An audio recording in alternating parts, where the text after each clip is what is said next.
Breaking update coming in, and 12 students have tested positive for COVID at the Sparti College of Nursing in Marasur. All of them are BSc Nursing first-year students.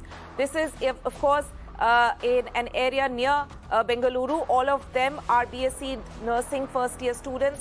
9 students have in fact been isolated, and 2 students have left for their hometown in Kerala and 1 to Mumbai. Notifications have also been sent across to these states.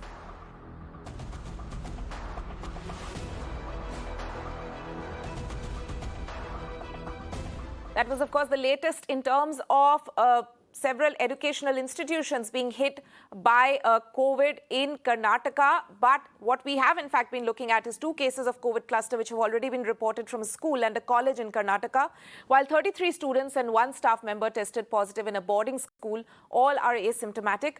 204 students, students as well as staff members tested COVID positive at a medical college in Karnataka's Dharwad.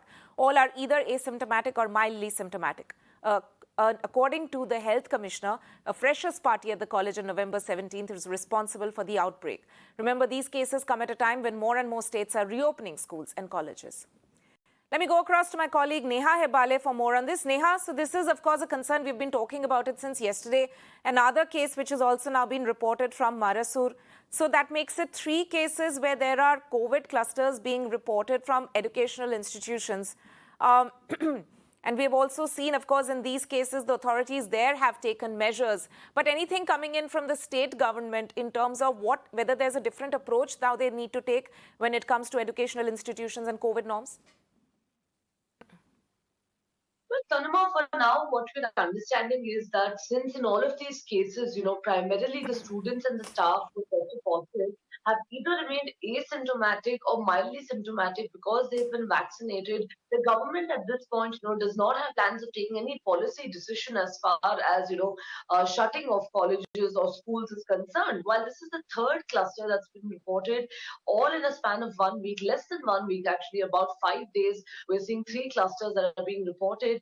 And it is a worrisome trend because in most of these cases, in most of these clusters, at least in 2 of them, there was a travel history of students who had, in fact, probably traveled to a different state and then come back. And even in this case that we're actually seeing now, that's coming the latest actually in Spurti College over here in Karnataka, which is on the outskirts of Bengaluru.